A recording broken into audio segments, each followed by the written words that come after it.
বিসমিল্লাহির রহমানির রহিম। আসসালামু আলাইকুম। সবাই কেমন আছেন? আলহামদুলিল্লাহ, আমি মোটামুটি ভালোই আছি। এখন ঈদের পরে বেশ অসুস্থ হয়ে পড়ছিলাম বেড়ানোর পরে। এখনও অসুস্থ আছি, ঠান্ডা ঠান্ডা খুসখুস কাশি।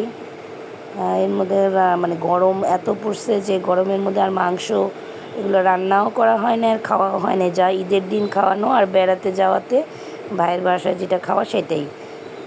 এরপরে ছেলেকে মানে ছেলে বলতেছিল যে মা মাংস মানে খেতে ভালো লাগে না। তারপরে হঠাৎ করে কালকে বলতেছিল যে একটু পোলাও খাওয়া বাদ। আমি পোলাও কী দিয়ে খাবা? খালি খালি খাবো। তো আমি না, তাহলে একটু মাংস রান্নাই করি। আর সেটারই ভিডিওটা আপনাদেরকে দিচ্ছি যে কিভাবে করে আমি রোজার মানে কোরবানিদের পরে আমি কিভাবে মাংস রান্না করলাম। প্রথম মাংস রান্না করলাম ঈদের দিন, যেটা করছি করা শেষ, সেটা তো খাওয়া দাওয়া হয়ে গেছে। ঈদের পরে এই ফার্স্ট আমি গরুর মাংস রান্না করলাম আর সাথে ছোটো ছেলেকে একটু পোলাও রান্না করে দিলাম। সেটাই আপনাদেরকে দেখাচ্ছি যে মাংসটা আজকে আমি সব মশলা দিয়ে মেখে তারপরে মাংসটা বসাবো। এইদিকে দেখতেছিলাম মশলা মাখানো শেষ হয়েছে।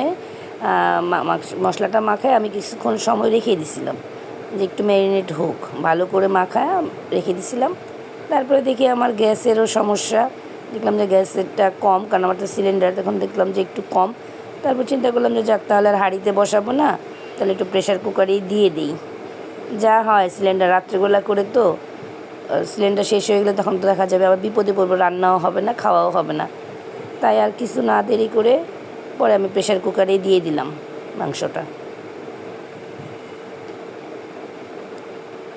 এই তো আমার মাংস মাখানো হয়ে গেছে। এইভাবে করে রান্না করতাম আমি আগে ঈদের দিন। সেটা হয়তো বা মানে অনেক 20-25 কেজি একবারে এরকম মেখে মা বাটা মশলা দিয়ে রান্না করতাম। আর এখন তো আর সেটা হয় না। তাই এই হাঁড়িতেই অল্প একটু নিয়েছিলাম, মানে মিনিমাম 2-3 কেজির মতো। তো এটা চিন্তা করলাম যাক একবারই রান্না করি। আগে যেমন 25 কেজি 26 কেজি একসাথে রান্না করলে দেখা যেত দুপুরে খাওয়া হতো, তারপরে আবার বাকিটা যেটা থাকতো সেটা দিয়ে ঝোড়া হয়ে যেত।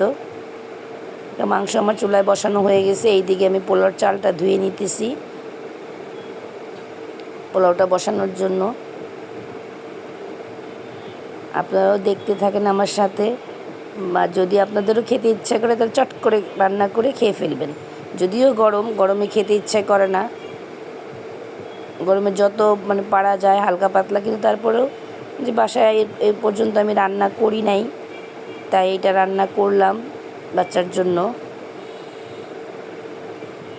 কিন্তু রান্না ঠিকই করেছিলাম, কিন্তু বাচ্চা তারপরও খেতে পারে না, শুধু পোলাওটুকু খাইছে। মাংস বলে যে মা মাংস দেখলে গরম লাগে বেশি।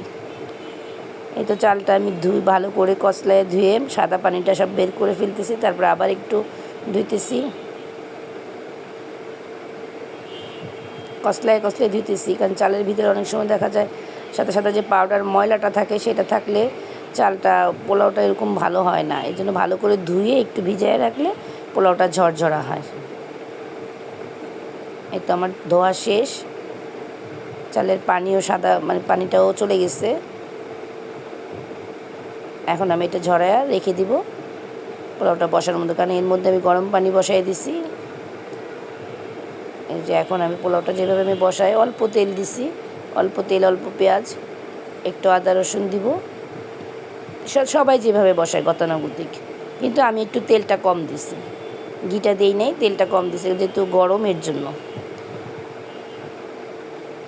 আপনাদেরও ভালো লাগলে আপনারাও রান্না করে খাবেন, আর আমাকে একটু লাইক শেয়ার কমেন্টস করবেন।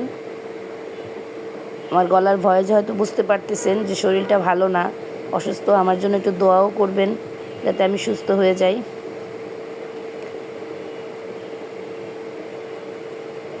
পোলাওটা আমার পেঁয়াজটা ভাজা হয়ে গেছে, আদা রসুনটাও আমার ভাজা হয়ে গেছে, কারণ যদি ভেজে না নিই তাহলে আদা রসুনের গন্ধ বলবে। এই জন্য পেঁয়াজটা আর আদা রসুনটা ভেজে ভালো করে তারপরে আমি চাল দিয়ে চালটা ভাজি।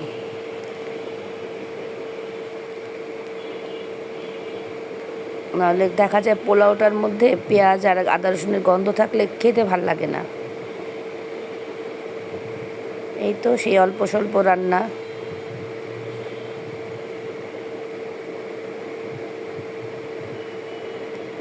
চালটাও আমার ভাজা প্রায় হয়ে যেতেছে। আর চালটা ভেজে নিলে চালটা মানে যেমন পোলাও রান্না করার মধ্যে 2-3টা টেকনিক। চাল যদি আগে ধুয়ে একটু ভিজায় রাখা যায় তাহলেও পোলাওটা ঝরঝরা হয়। তারপর আবার চালটা একটু ভেজে নিলে তখনও পোলাওটা ঝরঝরা হয়। এই তো আমার গরম পানি দেওয়া হয়ে যেতেছে, যেহেতু আমি আগে গরম পানি করে রেখে দিয়েছিলাম। এই যে এখানে আমার মাংস রান্না শেষ, প্রেশার কুকার থেকে নামায় আমি হাঁড়িতে দিয়ে দিছি।